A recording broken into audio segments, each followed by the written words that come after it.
What happens when a racist thug targets the wrong black woman and her dog, thinking they're powerless to fight back? This is the gripping story of a determined dog owner who refuses to let injustice stand after her beloved pet is brutally attacked. From a harrowing confrontation in the park to a high-stakes courtroom showdown, watch as justice is served and resilience triumphs over cruelty. You won't believe how it all unfolds. The sun hung low in the afternoon sky, casting golden light over the park as Nia Carter strolled with Max by her side. Max's tail wagged happily, his leash loose in her hand as they meandered along the winding path. The familiar scent of fresh grass mingled with the distant laughter of children playing, and for a moment, everything felt perfect. This walk was their daily ritual, a chance to unwind and forget about deadlines and responsibilities. Nia smiled as Max paused to sniff a patch of flowers,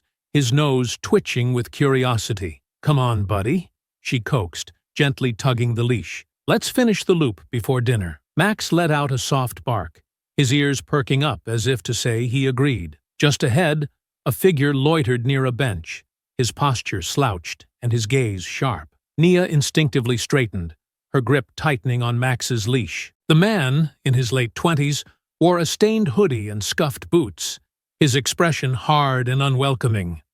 As Nia approached, his eyes locked on her, his lips curling into a sneer. "Out for a stroll, huh?" he muttered, his tone dripping with disdain.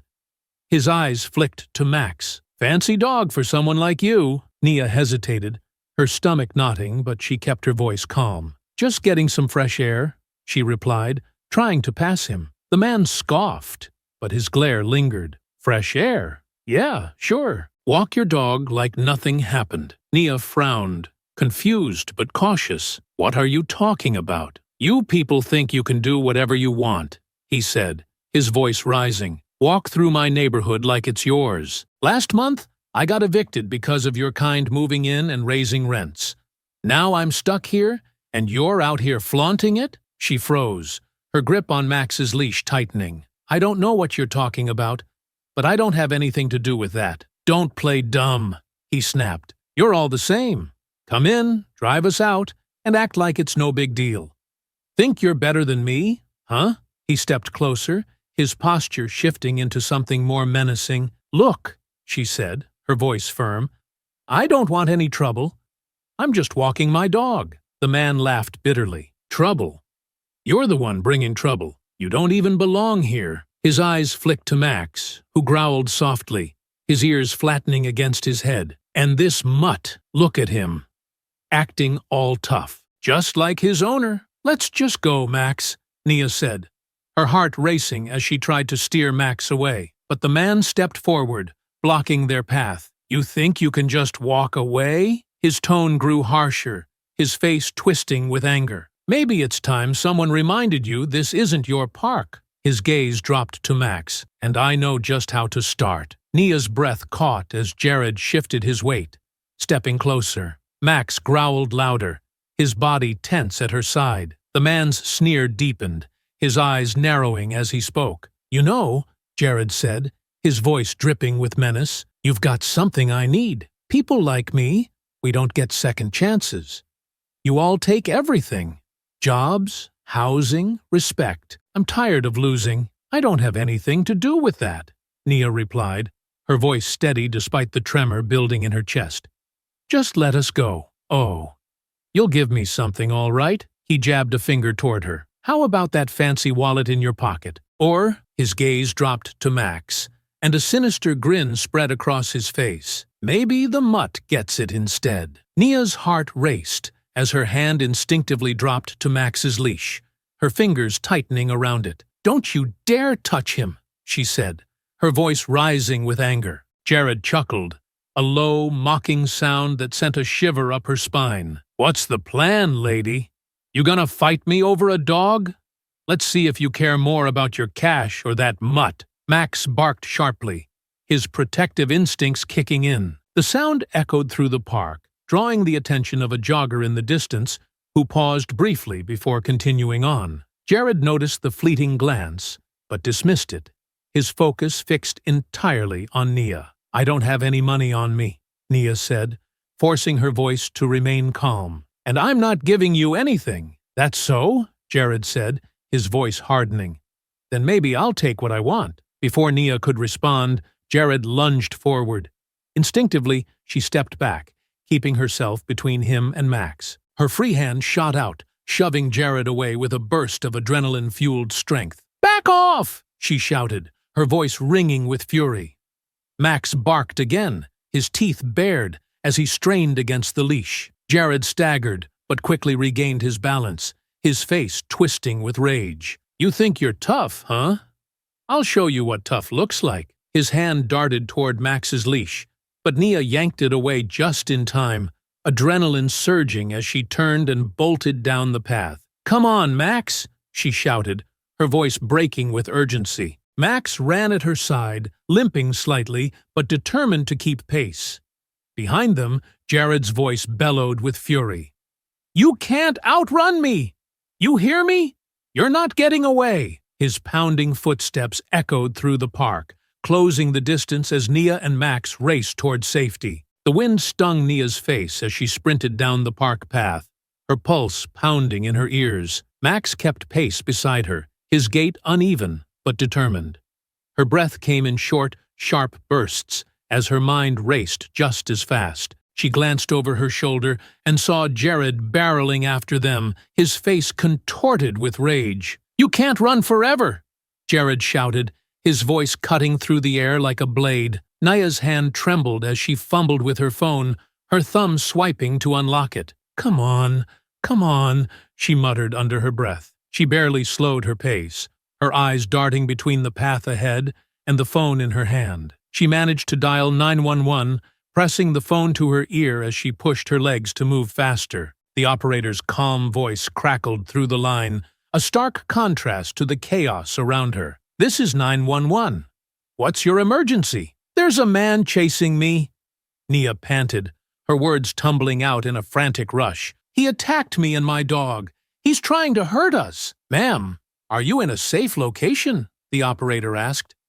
No, I'm running through the park, Nia replied, her voice quaking. He's right behind me. Please, send someone now. Stay on the line with me. Can you describe the man? Nia glanced back again, her heart lurching as she caught sight of Jared closing the distance. His face was flushed with exertion, his teeth bared in a snarl. White male, late 20s, she gasped. Hoodie, jeans, brown hair. He's chasing us. Officers are on their way. Keep moving if you can, and try to stay in well-lit areas. Nia's grip on Max's leash tightened as she veered onto a busier path, hoping to find someone, anyone, who might intervene. But the park seemed emptier with each passing second, as if the world had conspired to leave her alone in this nightmare. Hey! Jared's voice boomed, louder and closer. You think the cops will save you? They won't do a damn thing. His taunts sent a fresh jolt of fear through Nia's veins, but she refused to stop. She glanced over her shoulder once more, the sight of his furious expression propelling her forward. Please hurry, she begged into the phone. He's getting closer. Her legs burned, her lungs screamed for air, but she didn't dare slow down. Max stumbled slightly, letting out a soft whine, and Nia's heart ached at the sound. Almost there, Max, she whispered, though she wasn't sure where there even was. Nia's lungs burned as she sprinted, her feet pounding against the pavement. Max whimpered slightly, but kept moving, his loyal determination pulling him forward, even with the limp in his stride. She couldn't slow down, not now. Every instinct screamed for her to get away, to put as much distance as possible between them and the maniac chasing them. But the pounding of Jared's footsteps grew louder, his taunts cutting through the park's eerie quiet, like a blade. You think you can run from me? Jared roared, his voice echoing around them. You can't hide, and no one's coming for you. Nia glanced back, dread rising in her throat. Jared was closing the gap, his face flushed with rage, his strides long and deliberate. Her fingers fumbled for her phone again, the operator's voice still faintly audible in her ear. Ma'am, stay on the line, the operator instructed calmly. Officers are en route. He's catching up! Nia panted, her words sharp and frantic. Please, tell them to hurry. We've dispatched officers to your location, the operator reassured her. Stay as calm as you can. Calm. The word felt meaningless as she turned her head to see Jared just a few strides behind. Max let out another strained bark, his limp worsening with every step. Nia's heart twisted at the sight of him struggling.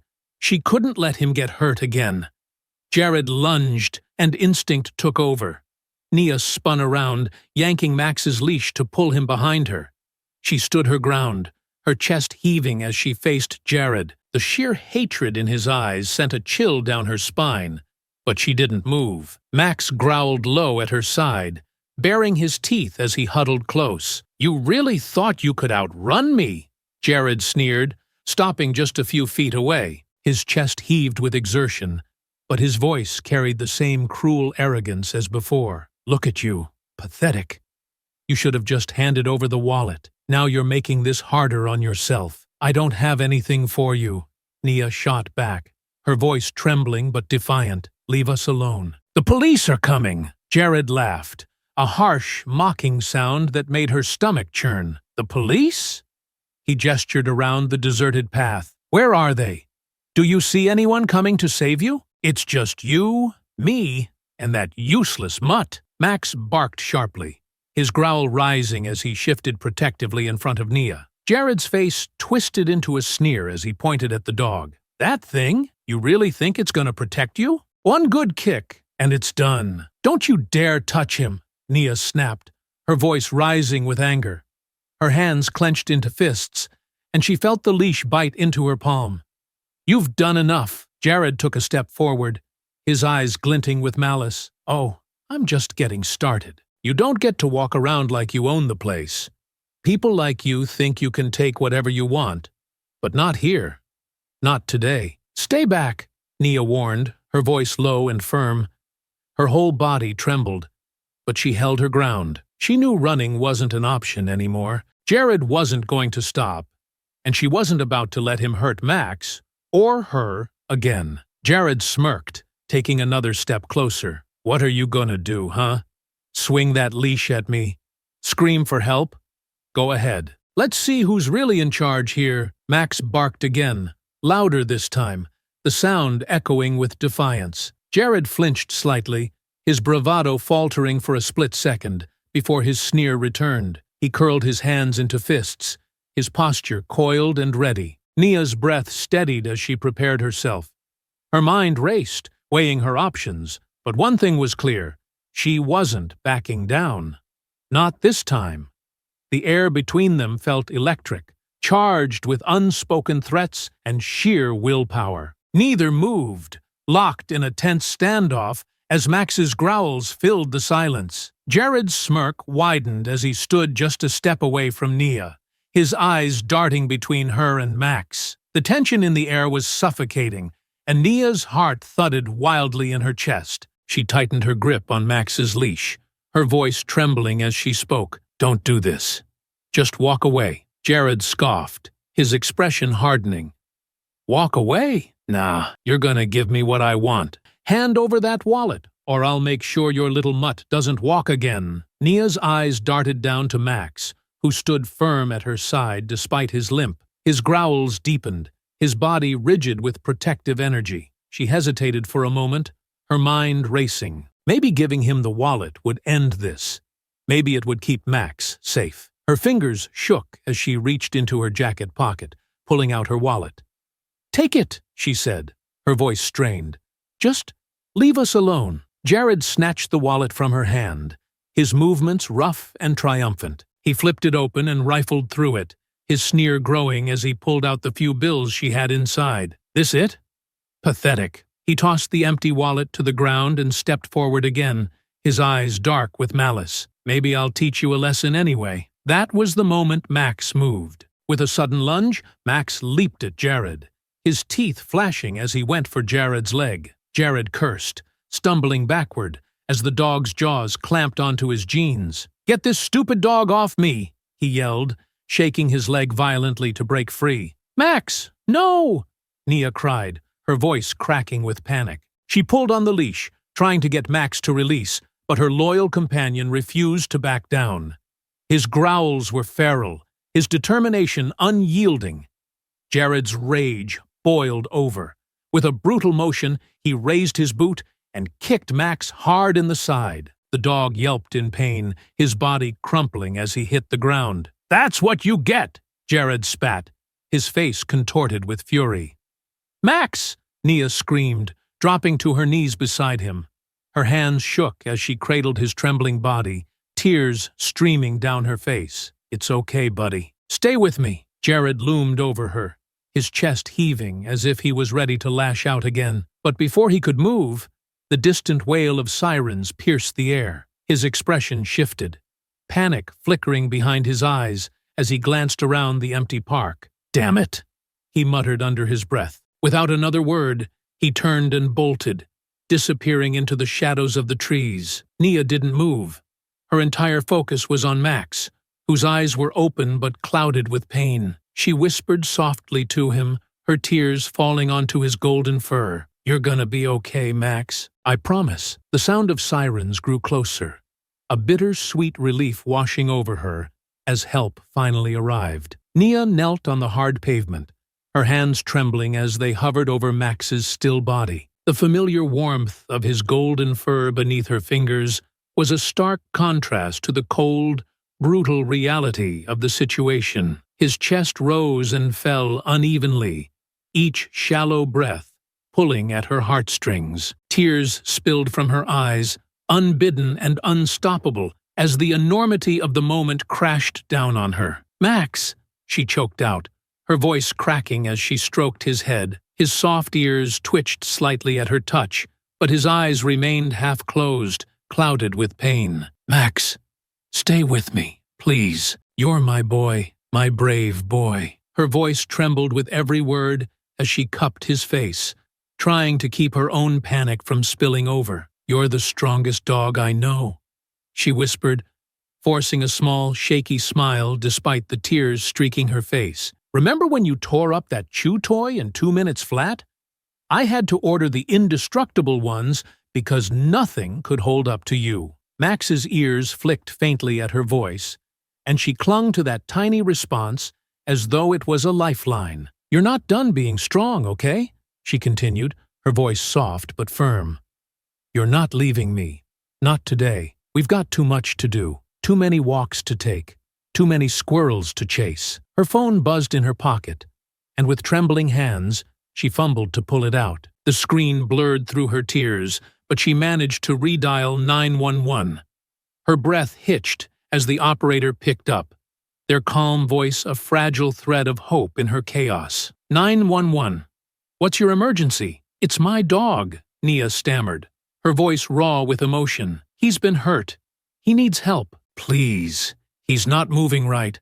I don't know what to do." The operator's voice was steady, a small anchor in the storm. "Officers are arriving now, and animal services are en route. Stay with your dog and keep him calm. Help is on the way." "Thank you," she whispered, barely audible. Her focus returned to Max, her fingers gently tracing the fur along his back. He let out a faint whimper, his body trembling as he tried to shift closer to her. "It's okay," she murmured, pressing her forehead to his. "It's okay, buddy. You just have to hold on a little longer. They're coming to help you, I promise." Her tears soaked into his fur, but she didn't care. She whispered to him, her voice a soothing mantra of love and encouragement. "You're my protector, Max. Remember that? Always looking out for me, even when I don't deserve it.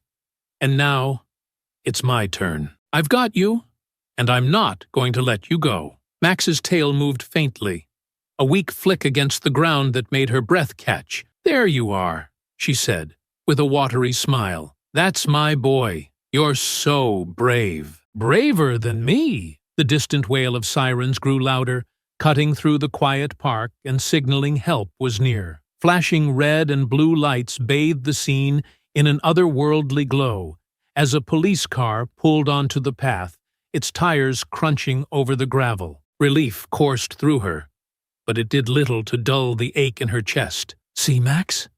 They're here," she whispered, stroking his fur. "They're going to take care of you. I'm not going to let anything happen to you.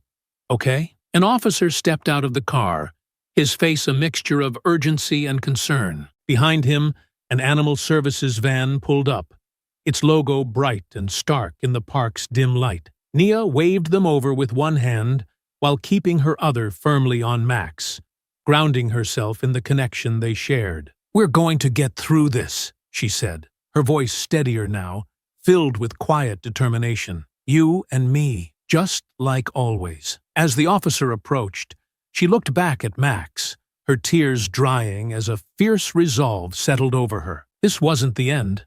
Not for Max, not for her, and not for the man who had done this. Justice would come, but for now, her only focus was Max. "Ma'am, are you injured?" the officer asked, his voice calm but urgent. Nia shook her head quickly, her tears still flowing. "Not me. Him, my dog, Max. He's hurt. He's in so much pain." Her voice cracked, and she swallowed hard, trying to steady herself. "A man attacked us. He kicked him. Twice. He could barely keep up, and he didn't stop." The officer crouched down beside her, his expression softening as he glanced at Max. "We'll get him help, I promise," he said, pulling out his radio. "Animal Services is right behind me. They'll be here in a second. You said someone attacked you? Did they hurt you at all?" "No," Nia replied quickly, her voice rising in pitch. "He didn't touch me. But Max, he wouldn't stop kicking him. He was so angry, and She cut herself off, choking on the memory. "He ran when he heard the sirens." The officer nodded, his face tightening as he processed her words. "Did you get a good look at him? Can you describe him?" "Yes," she said, her tone sharpening with determination. "White, mid-20s, brown hair, wearing a hoodie. Gray, I think. Jeans, scuffed boots. Her voice wavered, the anger threatening to crack through her control. "He said he'd hurt Max unless I gave him my wallet. I tried to stop him, but when Max went after him, he kicked him so hard." She buried her face in her hands for a moment, trying to steady her breathing. The officer placed a hand on her shoulder, a brief but grounding gesture. "You did everything you could," he said softly, "and you're here for him now. That matters." A van door slammed nearby, and a vet tech jogged over with a stretcher. Nia immediately moved aside, her hands shaking as she gestured to Max. "Please, help him," she pleaded, her voice breaking again. "He's everything to me." The vet tech knelt beside Max, her movements quick but gentle as she assessed his injuries. "He's a fighter," she said with a small smile, glancing at Nia. "We'll take good care of him." "Thank you," Nia whispered, her hands pressed to her chest as she watched them lift Max carefully onto the stretcher. His tail moved faintly again, and it was enough to bring fresh tears to her eyes. The officer stood as the vet tech carried Max to the van, then turned back to Nia. "We'll put out a description of the suspect and start looking for him right away," he said. "Do you want to file a report now, or do you need some time?" Nia's jaw tightened as she wiped at her tears. "No," she said firmly. "I'll do it now. That man isn't getting away with this." The officer nodded, pulling out a notepad. "All right, let's start at the beginning. You said he approached you in the park. What exactly did he say?" Nia took a shaky breath, glancing at the van where Max was being secured. "He was angry," she began, her voice steadier now. "He said people like me didn't belong here. He wanted my wallet and threatened to hurt Max if I didn't give it to him. And then he did." Her voice faltered, but the officer kept his gaze steady on her. "You did the right thing calling us. We're going to find him," he assured her. "And when we do, he'll face the consequences." Nia nodded slowly, her fists clenched at her sides. "Good," she said, her voice hardening. "Because I'm not letting this go." The officer closed his notepad, giving her a firm nod before stepping back. As he relayed her statement over the radio, Nia stood frozen for a moment, her eyes fixed on the van.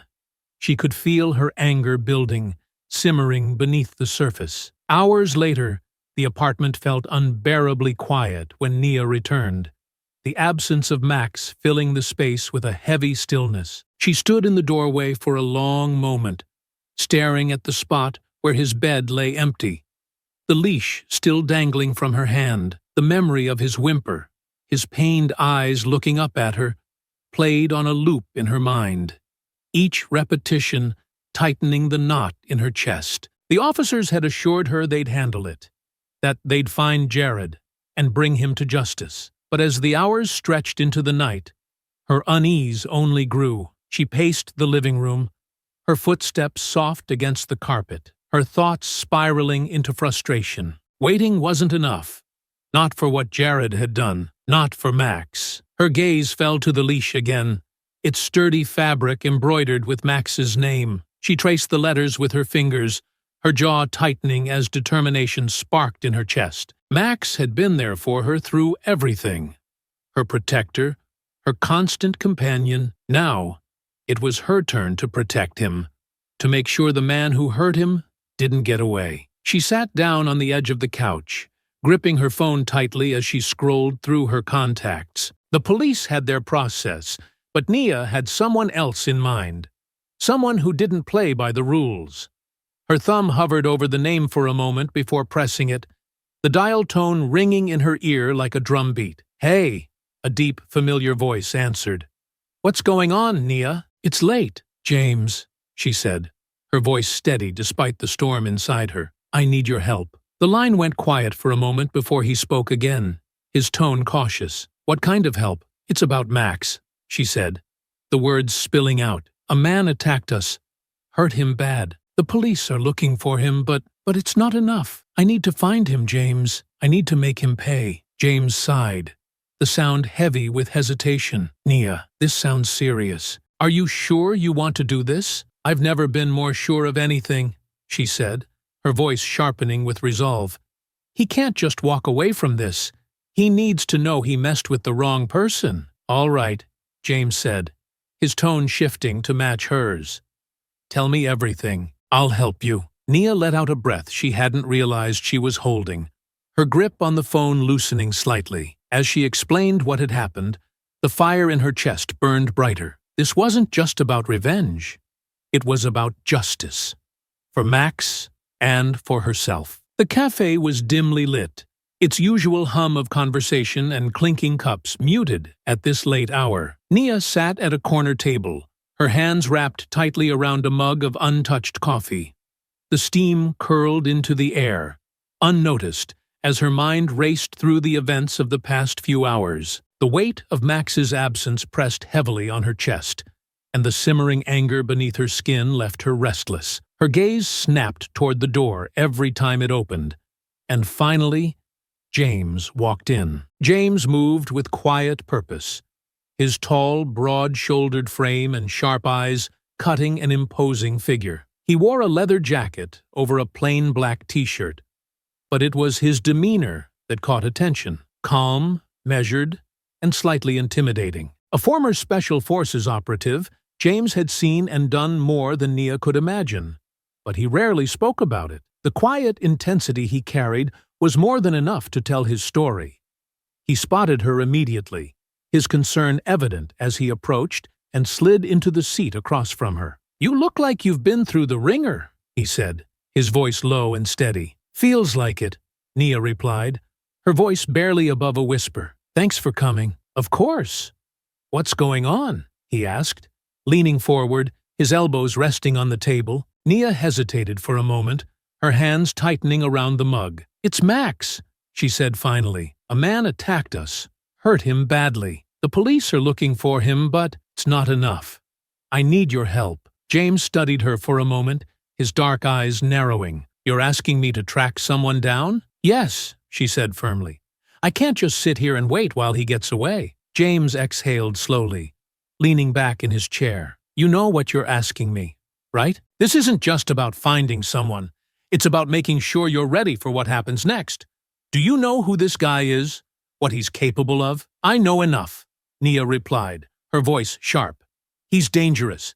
He threatened me, hurt Max, and then ran like a coward. He can't get away with this." James nodded, his expression grim. "All right. Tell me everything.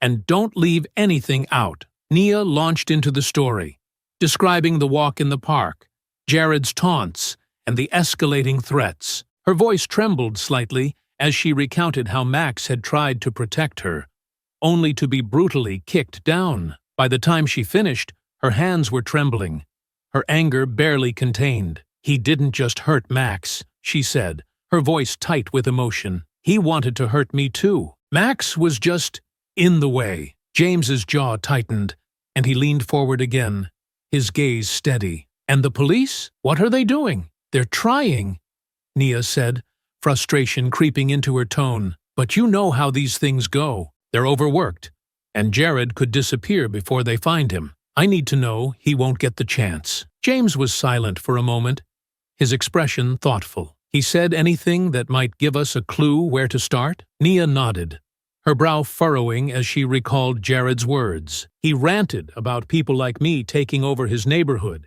He was angry, bitter. He seemed like someone who feels the world owes him something. And now he's blaming everyone else." James tilted his head slightly, his sharp mind already working. "Sounds like a guy with a chip on his shoulder. He's probably not hiding too far from the places he knows best." "Can you help me?" Nia asked, her voice soft but resolute. "You have the skills to find him." James's lips quirked into a faint, humorless smile. "Special Forces wasn't exactly about tracking down petty thugs," he said, though his tone was light. "But yeah, I know how to find someone who doesn't want to be found." "Thank you," Nia said, relief flooding her voice. "I don't know what I'd do without you." "You'd figure it out," James replied with a faint grin. "But I'll make it easier for you. Here's the deal. We start with the places I know. Bars, run-down spots. Anywhere someone like him might go to blow off steam. But we have to be smart about this. If he gets wind that you're looking for him, he could skip town." "I'll do whatever it takes," Nia said, her resolve hardening. "He's not walking away from this." James leaned forward, his expression sharpening. "Then let's get started. I'll make some calls tonight and put out feelers. Tomorrow, we start looking. But Nia, if we do this, you need to stay focused. No losing your head. Understood?" "Understood," she said, her jaw tightening. "Let's make him pay." James stood, grabbing his keys. "Then let's go. The sooner we start, the better." As they left the cafe together, Nia felt a renewed sense of purpose. Jared had made a mistake when he hurt Max, and now she had someone in her corner who wouldn't let him slip through the cracks. Justice was coming, and she wouldn't stop until it was done. The city streets were quiet as Nia and James moved through them, the early morning hours cloaking everything in a soft gray haze. James drove with the kind of precise confidence that came from years of training, his hands steady on the wheel as his eyes flicked between the road and the mirrors. Nia sat beside him, her phone in her lap, and a tension in her chest that refused to ease. "So, here's the plan," James said, breaking the silence. His tone was clipped, professional, as though he were back on a mission. "We start with the places I know. Bars, spots where guys like him blow off steam. If he's local, someone will have seen him. We ask questions, subtly, and see who talks." Nia nodded, clutching Max's leash in her hands like a talisman. "And if no one talks?" James glanced at her, his gaze sharp. "Someone always talks. You just have to know how to ask." The car rolled to a stop outside a dingy bar tucked into a shadowy corner of the city. The neon sign above the door flickered weakly, casting uneven light onto the cracked sidewalk. James killed the engine and turned to her. "Stay close. Let me do most of the talking." "Got it," Nia said, her voice firmer than she felt. They stepped out of the car, the cool air biting against Nia's skin. James led the way, his posture relaxed but purposeful. Inside, the bar smelled of stale beer and cigarette smoke, the kind of place where anonymity was the only rule. A few patrons sat hunched over their drinks, and a surly bartender wiped down the counter with slow, deliberate movements. James approached the bar, nodding once at the bartender. "Looking for someone," he said, sliding a $50 bill across the counter. "Mid-20s, brown hair, gray hoodie. Name's Jared. Seen him?" The bartender paused, his eyes flicking to the bill before narrowing at James. "What's it to you?" James leaned in slightly, his voice low and firm. Just need to talk to him. He caused some trouble for a friend of mine, and I'd rather settle it quietly. The bartender snorted, but pocketed the money. Saw someone like that a couple of nights ago. Loud, drunk, mouthing off about people moving into his neighborhood. Fits your description. Where'd he go? James pressed. Don't know. Said something about crashing with a buddy. Guy named Mike, I think. Lives in the old industrial district. James nodded, straightening. Appreciate it. They left the bar quickly, and as they stepped back into the cold air, Nia turned to him, her brow furrowed. Do you really think this Mike guy will know where he is? It's a lead, James said, unlocking the car. And when you're tracking someone, you follow every lead. As they drove toward the industrial district, Nia felt her anxiety start to morph into determination. The thought of Jared hiding, thinking he was untouchable, only strengthened her resolve. When we find him, she said, her voice quiet but firm, I want to be the one to confront him. James glanced at her, his expression unreadable. You'll get your chance, he said. But you have to stay calm. If you lose control, he'll use it against you. I won't lose control, Nia said, gripping the leash tighter. Not this time. James nodded, and silence filled the car once more. Outside, the city began to wake. But for Nia, the world had narrowed to one singular goal, finding Jared and making sure he answered for what he'd done. The industrial district was a maze of crumbling warehouses and graffiti-streaked walls. The early morning light filtered through gaps in the buildings, casting long shadows across the uneven streets. James parked the car at the edge of the district, his eyes scanning the surroundings with the practiced precision of someone who had trained for situations like this. This is the kind of place where people disappear, James muttered as he stepped out of the car.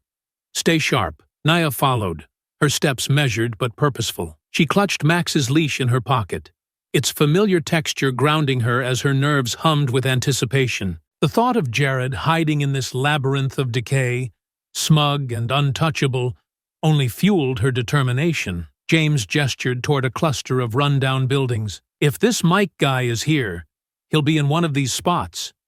We'll split up, circle around, look for signs of movement. But keep your distance.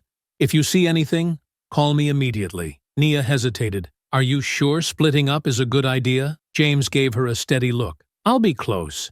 This is just faster. Trust me. She nodded reluctantly, and they moved in opposite directions, weaving through the alleys and peering into darkened doorways. The air smelled faintly of oil and rust, the silence punctuated by the distant clatter of shifting metal. Nia's pulse quickened as she rounded a corner and spotted a man slumped against the wall, a cigarette dangling from his lips. His hoodie was faded, his face weathered and unshaven, but her stomach twisted as she recognized him from the bartender's description. Mike, she whispered to herself. The man's head snapped up, his bleary eyes narrowing as he noticed her. What do you want? He barked, his voice rough. Nia steadied herself, taking a cautious step forward. I'm looking for Jared. I heard he might be staying with you. Mike snorted, his lips curling into a sneer. What's it to you? He attacked my dog, Nia said, her voice trembling slightly, but gaining strength. I need to find him. Mike chuckled darkly, shaking his head. Figures. Jared always did have a way of stirring up trouble, but you're wasting your time. He's not here. Then where is he? She pressed, her fists clenching at her sides.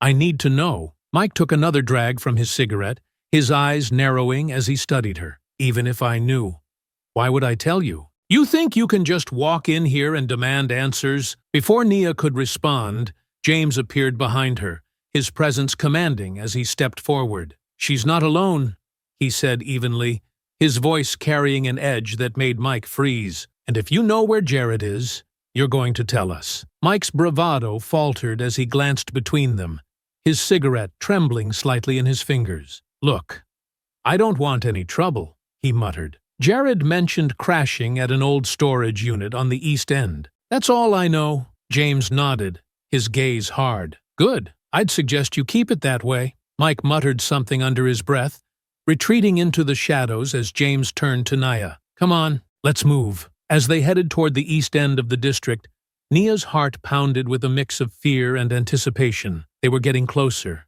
She could feel it, and with every step, her resolve hardened. Jared wasn't going to get away. Not this time. The storage units loomed ahead.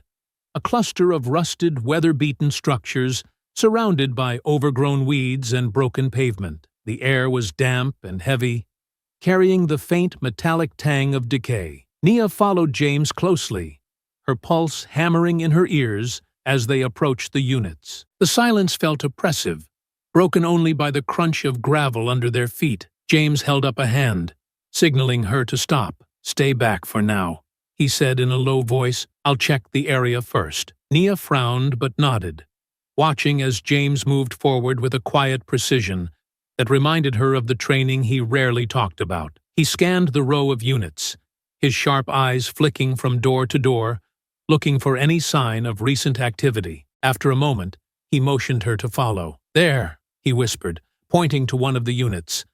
The padlock on the door hung loose, as though hastily secured. A faint scuff mark in the dirt near the entrance caught his attention, and he crouched down to examine it. "He's been here recently," James said, his voice barely audible. "The door's not locked properly, and those marks look fresh." Nia's heart raced as she stepped closer, her body trembling with anticipation. "So what do we do now?" James straightened, his expression calm but intense. "We go in, but carefully.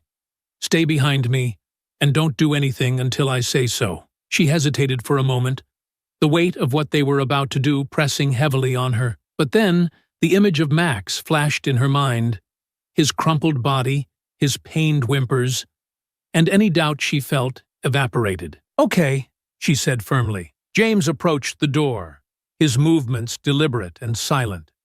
He tested the handle and with a sharp motion pushed it open. The creak of the hinges echoed in the stillness, and he stepped inside, scanning the dimly lit space. The unit was cluttered with old furniture and discarded junk, but it was the figure slouched on a mattress in the corner that drew their attention. Jared. His hoodie was rumpled, and a half-empty bottle of beer rested near his hand. He looked up groggily, his eyes narrowing as he registered their presence. "What the hell?" Jared slurred, struggling to sit up.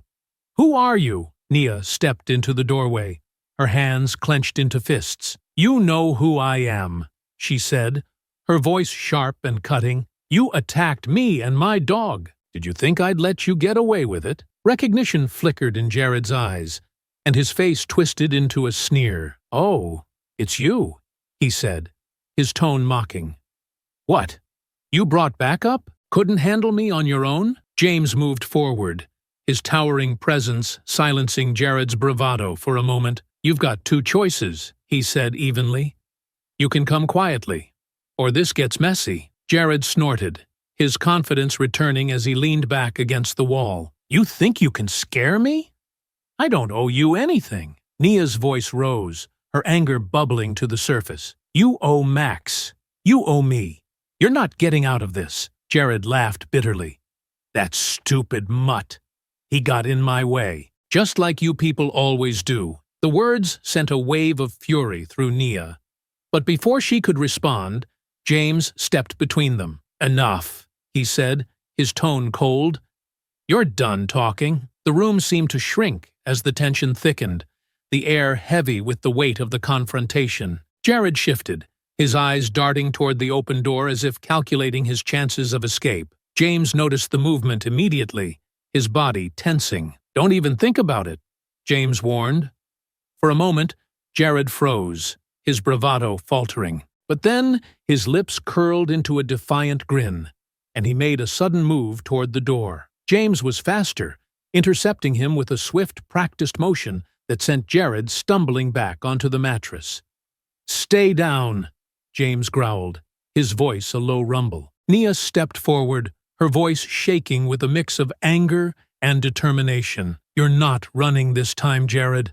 The police are on their way, and you're going to pay for what you did." The tension in the air snapped as Jared pushed himself off the mattress with sudden force. His movements were clumsy, but fueled by desperation, and his sneer returned as he squared off against James. You think you can come in here and play hero?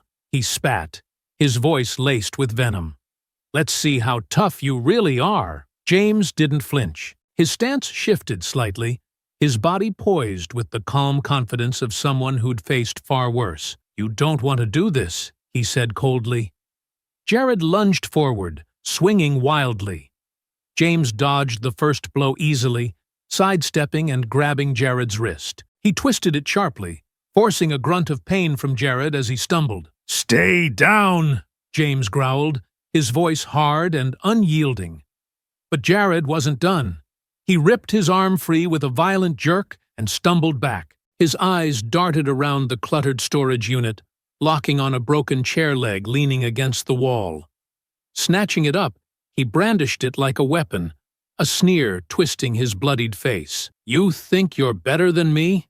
Jared snarled, advancing with the chair leg raised. "You don't know a damn thing about me." "Put it down," James warned, his voice like ice. "You're only making this worse." "Shut up!"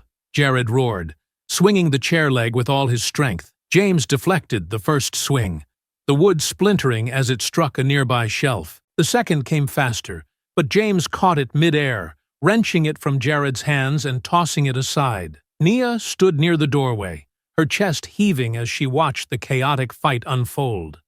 Her knuckles whitened as she clenched her fists, every fiber of her being screaming for her to act. The memory of Max lying helpless on the ground burned in her mind, fueling her anger. Jared swung again with his fists, desperation making him sloppy. James sidestepped, landing a precise blow to Jared's midsection, sending him staggering back. Jared's body slammed into the wall, his lips split and bleeding, but his rage remained unbroken. "You think you've won?" Jared sneered, wiping blood from his mouth. "You're nothing." James started to step forward, but Nia's voice rang out, sharp and furious. "Stop holding back!" Both men turned to her, startled. Without hesitation, Nia stormed forward, her fury bubbling to the surface. Jared straightened, his sneer returning. "What? You want a piece of this too? You have no idea," Nia snapped. She grabbed the broken chair leg James had tossed aside, her grip tightening as she advanced.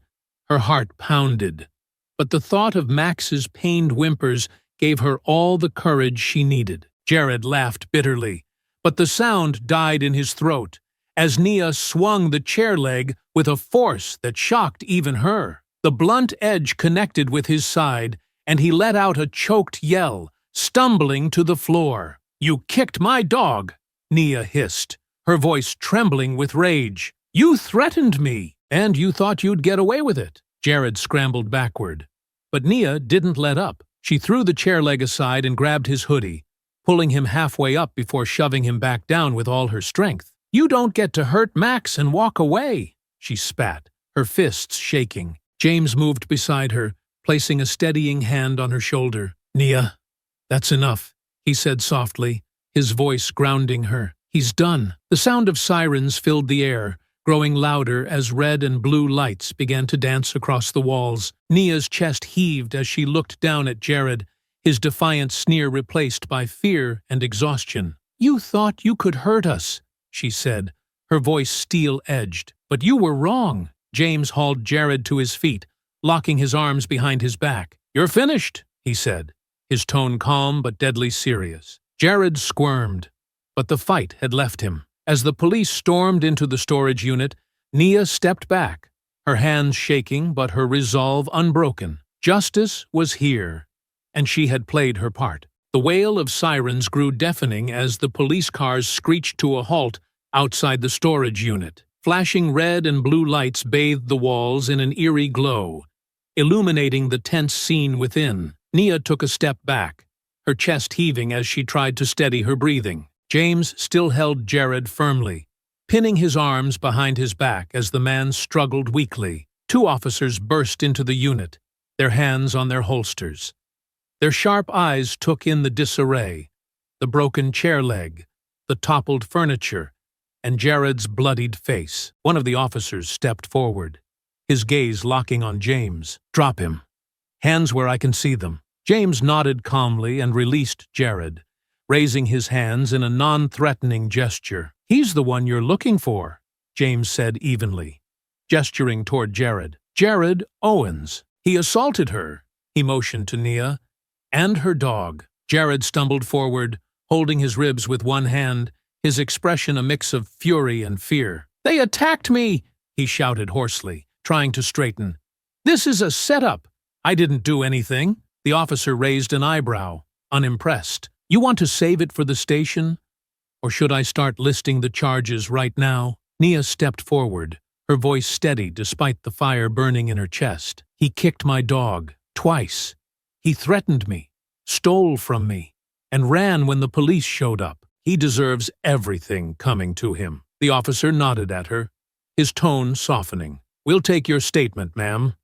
You did the right thing calling us." The second officer approached Jared, pulling handcuffs from his belt. Jared's bravado cracked as the metal cuffs clicked around his wrists. "You're making a mistake," he spat, his voice rising.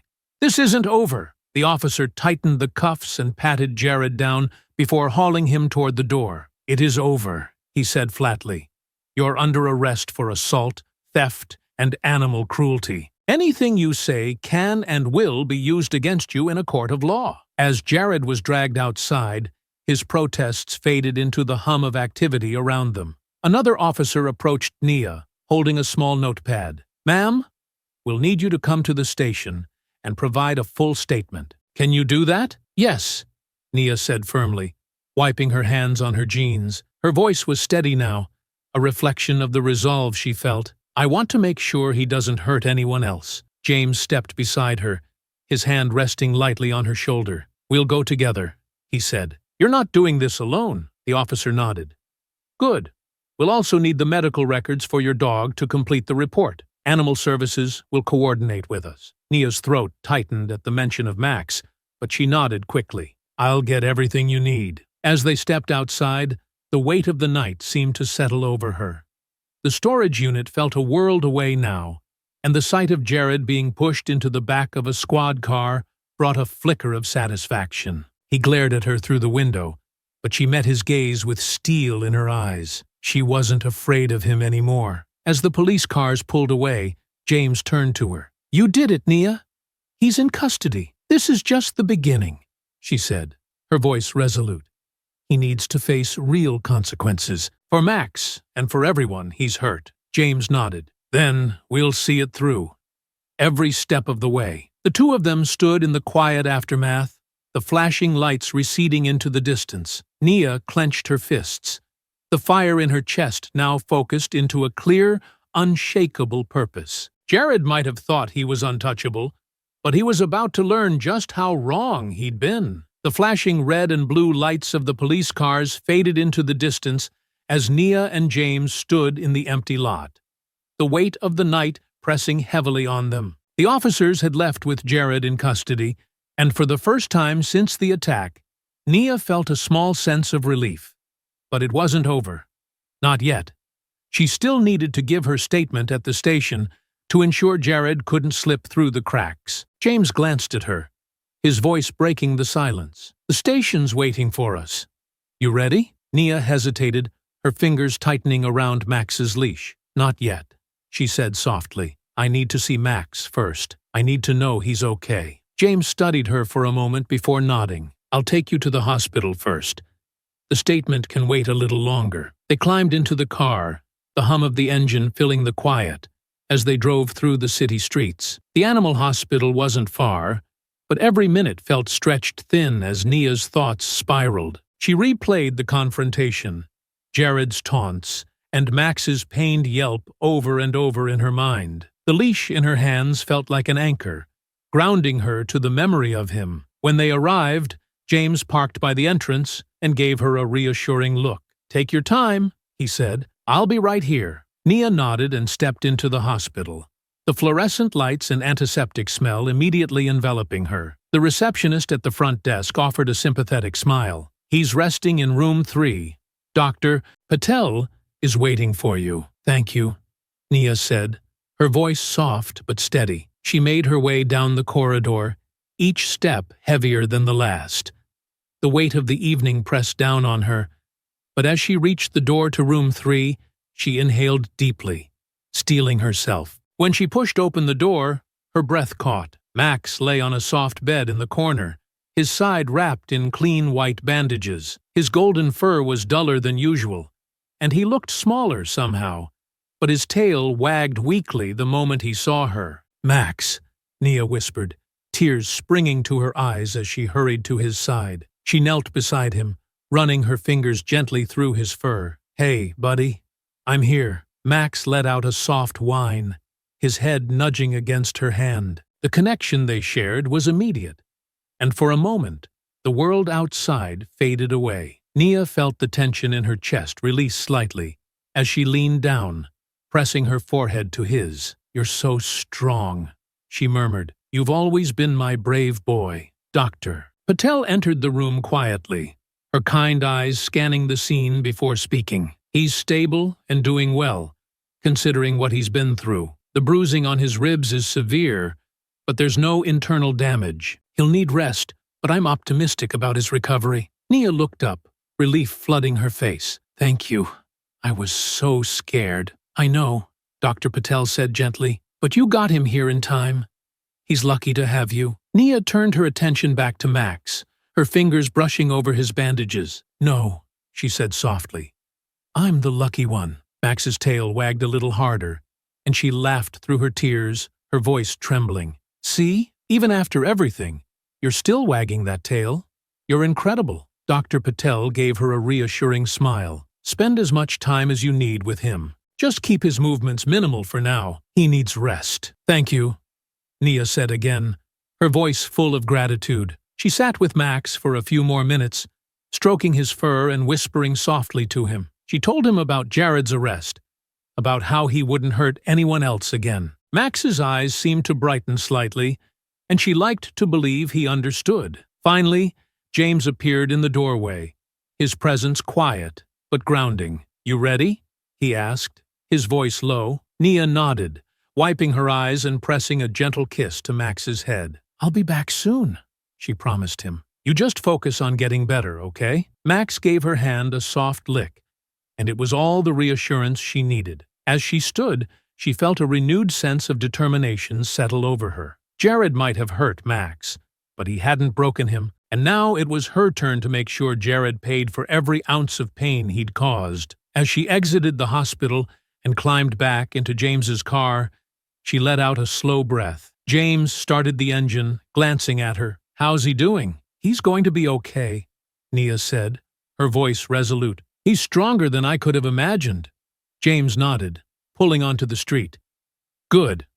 Now, let's make sure Jared doesn't have any way out of this." Nia tightened her grip on the leash, the memory of Max's wagging tail fresh in her mind. "Let's make sure of it." The city lights streaked past as they headed toward the station, Nia bracing herself for the next step in her fight for justice. The station was cold and sterile, the harsh fluorescent lights casting a clinical glow over the gray walls and worn linoleum floor. Nia sat in a hard plastic chair, the leash still clutched tightly in her hand.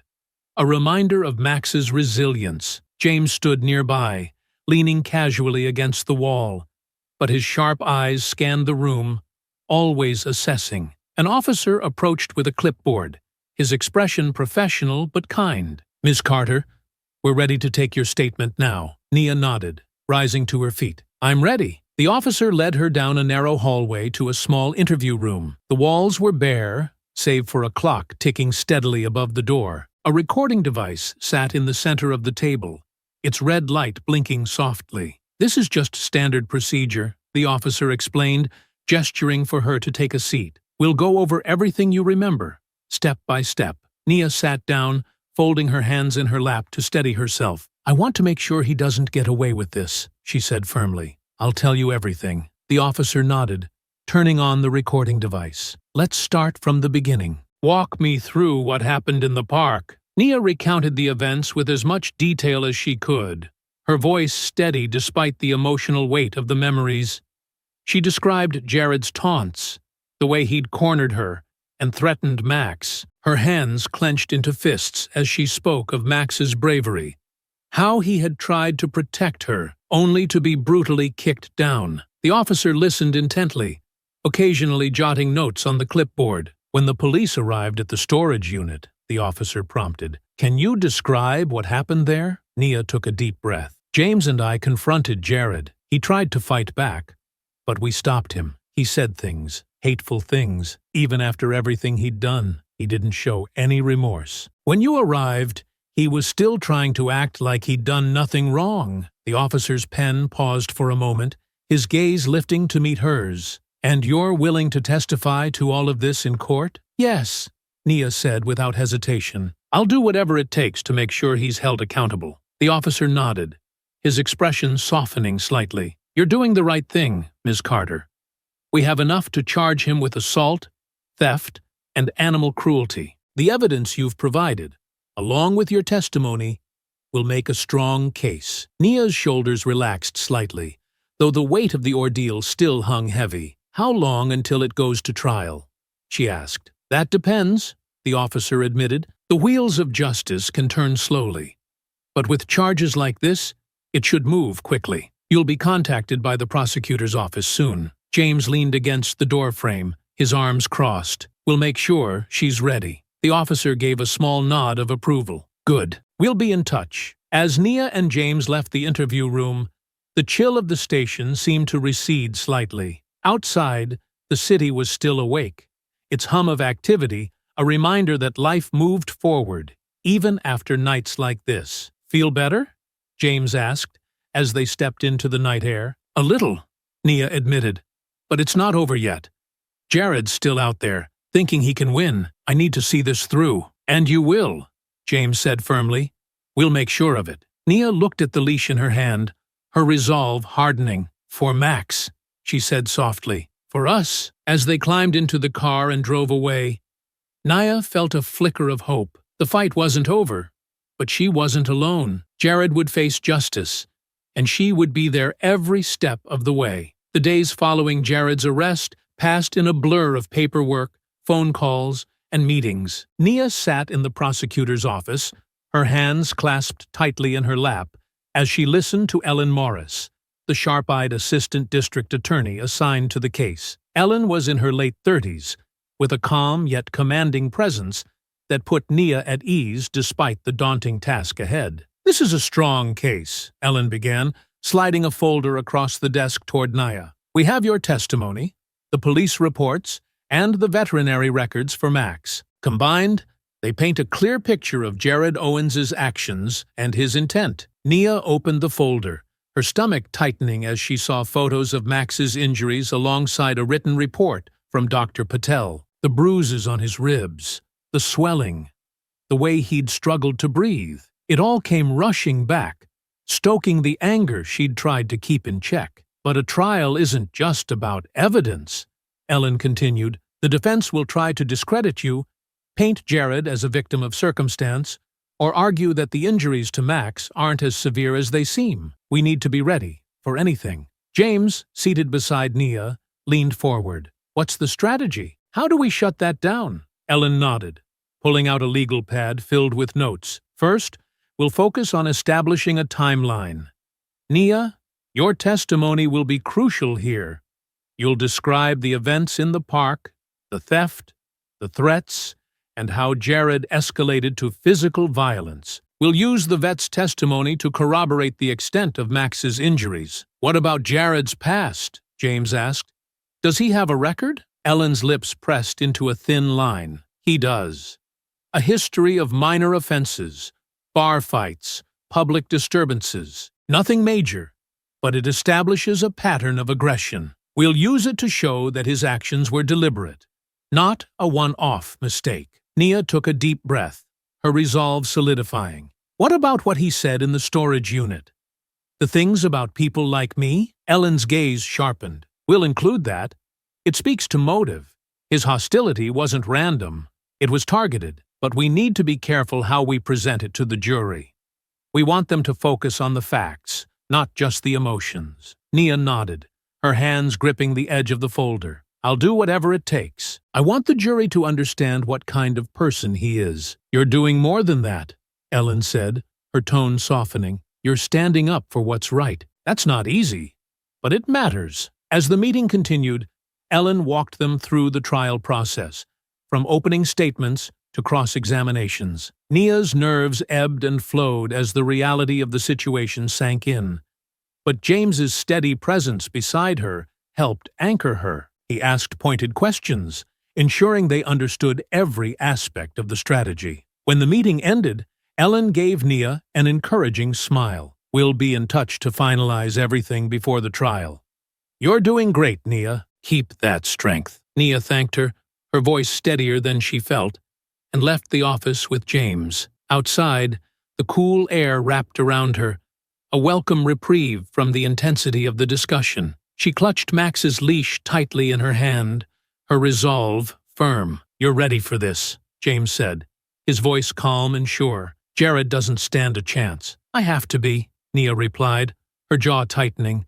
"For Max, for myself, for anyone he thought he could hurt." As they walked toward the car, Nia felt a sense of purpose solidify within her. The trial was coming, and she would be ready. Jared had underestimated her before, but he wouldn't do so again. The courtroom was a stark contrast to the chaos Nia had endured in the days following the attack. Its polished wooden benches and high ceilings seemed designed to exude order, but the tension in the air was palpable. Nia sat at the prosecution's table, her hands resting on Max's leash, which she had brought with her for strength. James sat behind her in the gallery, his quiet presence a constant reassurance. Ellen Morris stood at the front of the courtroom, her voice clear and confident as she delivered the opening statement. "Ladies and gentlemen of the jury, this case is about accountability. On that fateful evening, Jared Owens didn't just hurt a dog, he attacked trust, safety, and dignity. The evidence will show that his actions were not only reckless, but intentional, and we ask you to hold him responsible." Nia watched the jury's faces, searching for any sign of empathy or understanding. Some nodded slightly, while others remained impassive, their focus shifting between Ellen and Jared, who sat stiffly at the defense table. His lawyer, a wiry man with sharp eyes, scribbled notes, but gave no indication of his strategy. When it was time for Nia to testify, her pulse quickened as she stood and walked to the witness stand. She took the oath, her hand trembling slightly as she raised it. Settling into the chair, she glanced at Ellen, who gave her a small nod of encouragement. "Ms. Carter," Ellen began, her tone warm but professional, "can you tell the court what happened on the evening of the incident?" Nia recounted the events in vivid detail, her voice steady despite the flood of emotions. She described the peaceful walk with Max, Jared's taunts, the escalating threats, and the moment he had attacked her dog. Her voice faltered briefly when she spoke of Max's yelp. The sound etched into her memory, but she pressed on. "Why didn't you just walk away?" Ellen asked gently. "I tried," Nia replied, her gaze unwavering, "but he blocked my path. He wasn't just threatening me, he was trying to humiliate me, to make me feel like I didn't belong. And when Max tried to protect me, Jared took his anger out on him." Ellen stepped closer. "And how has this affected you and Max since that day?" Nia took a deep breath. "Max is healing. But it's been hard. He's always been my protector, my best friend. Seeing him hurt like that, knowing someone could be so cruel, it's something I'll never forget. I'm here today because I want to make sure Jared Owens doesn't do this to anyone else." Ellen nodded, her expression one of quiet respect. "Thank you, Ms. Carter." As Ellen returned to her seat, Jared's lawyer rose, adjusting his tie as he approached the stand. "Ms. Carter," he began smoothly, "you seem very emotional about this incident. Isn't it possible that you overreacted, misinterpreted Mr. Owens's intentions?" Nia's jaw tightened, but she held her composure. "No. He made his intentions very clear. He threatened me, and he hurt Max. There was nothing to misinterpret." The lawyer smirked slightly, as though he had expected her answer. "You claim he threatened you, but did he ever physically harm you? Isn't it true that you and your companion escalated the situation by pursuing him later?" James shifted slightly in his seat, but Nia didn't waver. "We didn't escalate anything," she said firmly. "We stood up to him, because he thought he could get away with what he did, and I wasn't going to let that happen." The lawyer raised an eyebrow but didn't press further. "No further questions, Your Honor." As Nia stepped down from the stand, her legs trembled slightly, but her resolve remained unbroken. She returned to her seat, her eyes meeting James's in the gallery. He gave her a small nod, and she felt a flicker of strength return. The trial was far from over, but she had told her truth. Now, it was up to the court to decide. The defense wasted no time presenting their case. Jared's attorney, Mr. Finch, exuded a practiced confidence as he stepped in front of the jury. His crisp suit and smooth tone contrasted sharply with the simmering tension in the room. "Ladies and gentlemen," Finch began, gesturing toward Jared, who sat stiffly at the defense table, "this case is not as straightforward as the prosecution would have you believe. My client, Mr. Owens, has been painted as a monster, but I urge you to look beyond the surface. Ask yourselves, was this truly a deliberate act of cruelty, or a misunderstanding that spiraled out of control?" Nia clenched her fists beneath the table, her nails biting into her palms. Finch's words were slick and manipulative, but she kept her gaze steady, refusing to show any reaction. The defense called their first witness, a former co-worker of Jared's, a man in his late 30s with a nervous demeanor. He spoke haltingly, claiming Jared had always been a little rough around the edges, but wasn't a bad guy. "Jared's had a tough life," the man said, shifting in his seat. "Lost his job, his home. Sometimes he gets angry, but who wouldn't?" "Thank you," Finch said, offering the man a kind smile. "No further questions." Ellen's cross-examination was swift. "You say Mr. Owens gets angry. Has he ever directed that anger at you or others?" The witness hesitated. "Well, not me personally, but I've seen him lose his temper. A few arguments at work. Nothing serious." "And did these arguments ever escalate to physical violence?" Ellen pressed. The man faltered, his gaze darting to Jared. "I guess there were a couple of times he got physical. But that's not the same as what you're saying happened here." Ellen nodded, her voice calm but firm. "Thank you for clarifying." Next, Finch called Jared to the stand. He walked with an air of defiance, though the bruises from his fight with James were still faintly visible. Sitting stiffly, he avoided Nia's gaze as he answered Finch's questions. "Mr. Owens," Finch began, "can you tell the court what happened that evening from your perspective?" Jared leaned into the microphone, his voice feigning calm. "I was walking through the park, minding my business. She," he jabbed a finger in Nia's direction, "came out of nowhere, yelling at me. Her dog started barking and growling, and I panicked. I didn't mean to hurt the dog, but it was aggressive." Finch nodded sympathetically. "So, you felt threatened?" "Yeah," Jared said, his voice growing louder. "That dog was coming at me. I just reacted." Nia's anger flared, but Ellen placed a calming hand on her arm. "Let him dig his own hole," she whispered. "Did you steal anything from Miss Carter?" Finch continued. "No," Jared said firmly. "I don't even know what she's talking about. She made that up to make me look bad." Finch smiled. "No further questions." Ellen rose, her movements deliberate as she approached the stand. "Mr. Owens," she began, her voice cool, "you claim you felt threatened by Max. Did you report this supposed aggressive dog to anyone? Animal control? The police?" Jared shifted in his seat, his confidence wavering. "No, but—" "And you said you didn't steal from Ms. Carter," Ellen interrupted. "Then why did she describe you running off with her wallet?" "That didn't happen," Jared snapped. "She's lying." Ellen raised an eyebrow, her expression sharp. "And yet, the police recovered her wallet from your storage unit. Care to explain how it got there?" Jared's mouth opened and closed, his face reddening. I don't know. Maybe she planted it." A murmur rippled through the courtroom, and the judge's gavel rapped sharply. "Order." Ellen stepped closer, her voice cutting. "So, according to you, Ms. Carter is a liar, her dog is aggressive, and the police evidence is fabricated? Convenient." Jared glared at her, but said nothing. Ellen turned to the jury, her expression calm but pointed. "No further questions, Your Honor." As Jared returned to his seat, his earlier bravado cracked and exposed. Nia felt a flicker of satisfaction. He was unraveling. But the trial wasn't over yet, and the stakes were too high to celebrate early. The final day of the trial arrived, and the courtroom was electric with tension. Every seat in the gallery was filled, the soft murmur of spectators barely masking the gravity of what was about to happen. Nia sat at the prosecution's table, her hands resting on Max's leash. She didn't take her eyes off Ellen Morris, who stood confidently in front of the jury, ready to deliver her closing argument. "Ladies and gentlemen," Ellen began, her voice steady and clear, "this case is about responsibility. Jared Owens made a series of deliberate choices on the evening in question. He chose to approach Ms. Carter and her dog.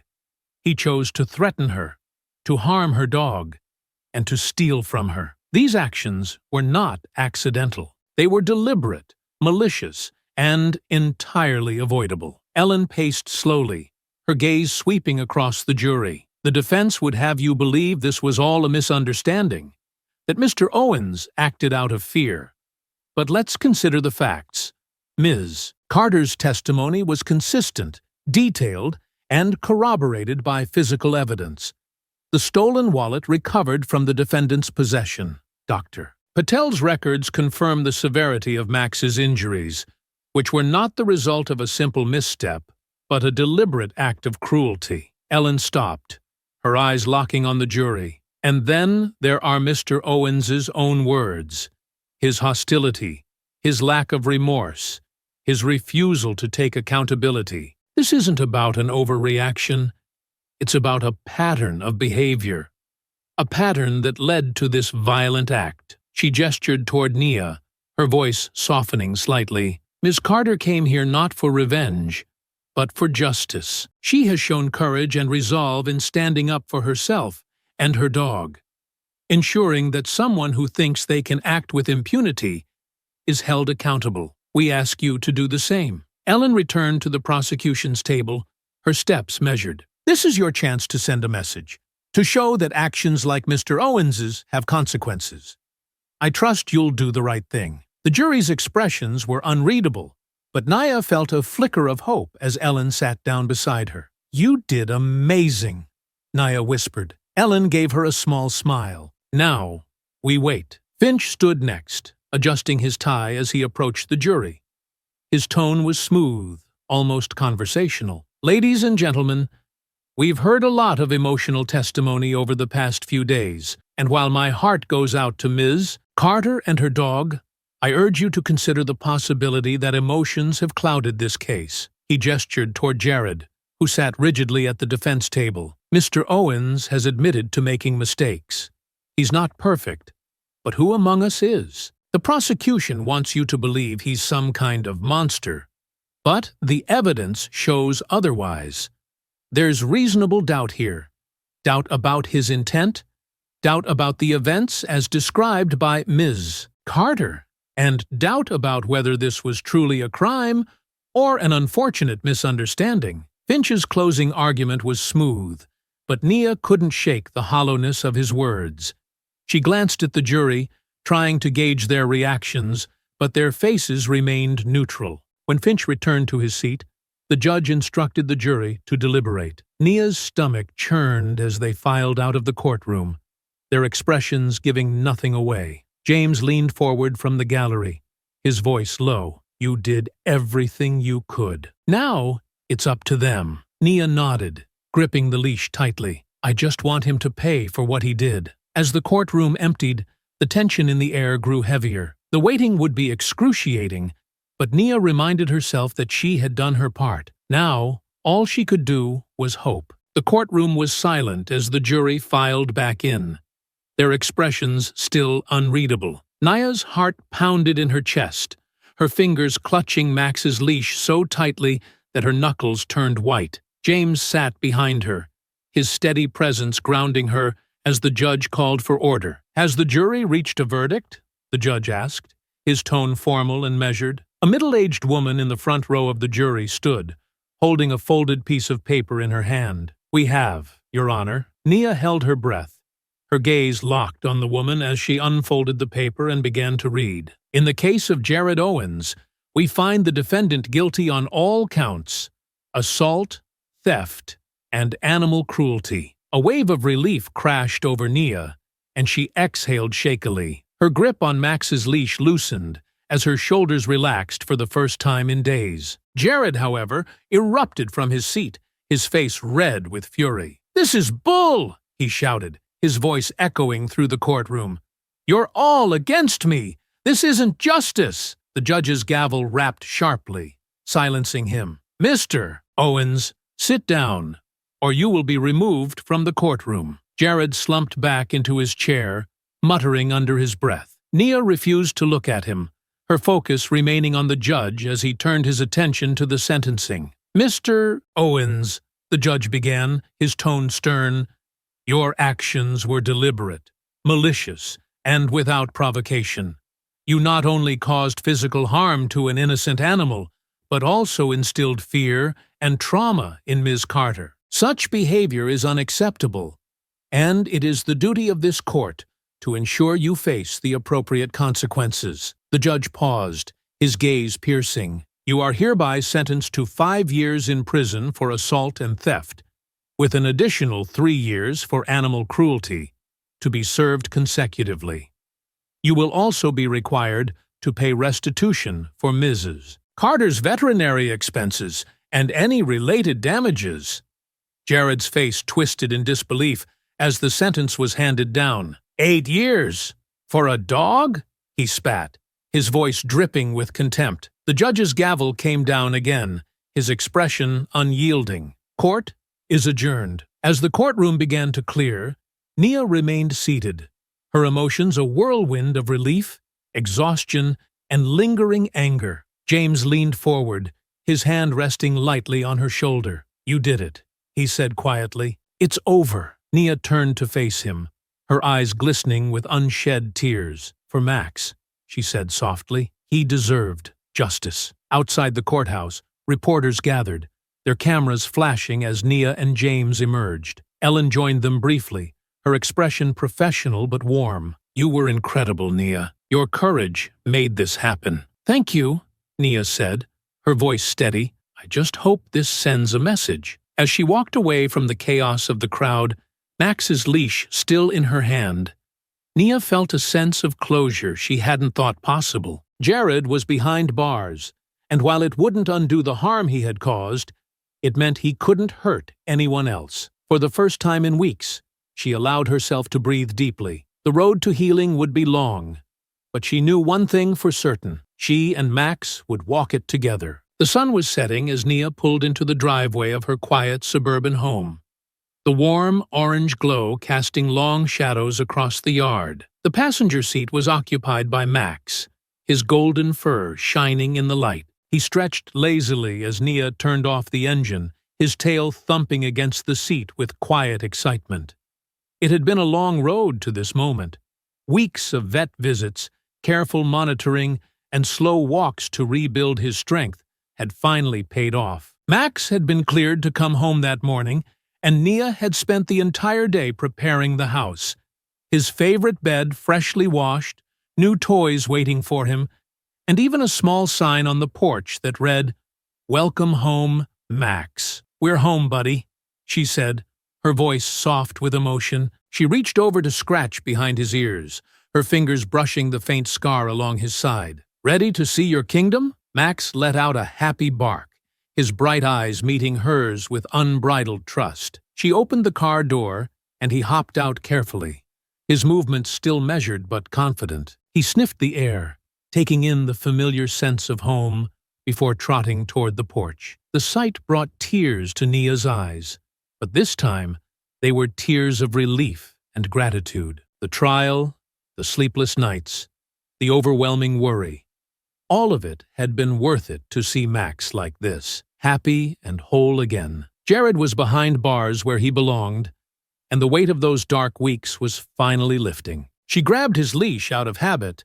but let it hang loosely in her hand as Max explored the yard. "Go ahead," she said with a smile, waving him toward the grass. "You're free." Max bounded forward, sniffing every corner of the yard before rolling onto his back in the grass, his legs kicking playfully in the air. Nia laughed, sitting down on the porch steps to watch him. For the first time in what felt like forever, she felt truly at peace. Her phone buzzed in her pocket, pulling her attention away. It was a text from James. "How's the big guy settling in?" She smiled as she typed back, "He's perfect. The yard is officially Max's again." James's reply came almost instantly. "Good. Don't forget, I owe him a steak dinner for being the bravest dog I know. Let me know when he's ready to cash in." Nia chuckled, tucking her phone away and turning her attention back to Max.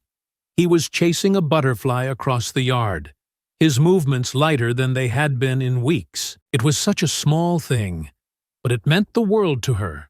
A reminder that life could be beautiful, even after the darkest storms. "Max!" she called, and he bounded over, his tongue lolling happily. She wrapped her arms around him as he sat beside her, burying her face in his fur. "We did it, buddy. He can't hurt us anymore." Max wagged his tail furiously, giving her an enthusiastic lick on the cheek. She laughed, wiping her face. Okay, I get it. Let's go inside. You've got a surprise waiting for you." As they stepped into the house together, Max's tail wagged even harder at the sight of his favorite bed, his new toys, and the treats she had set on the counter. Nia smiled, her heart full as she closed the door behind them. The future wasn't certain, but one thing was, she and Max would face it together, stronger and closer than ever. And for now, that was more than enough. I hope you enjoyed that story. Please share it with your friends and subscribe so that you do not miss out on the next one. In the meantime, I have handpicked 2 stories for you that I think you will enjoy. Have a great day.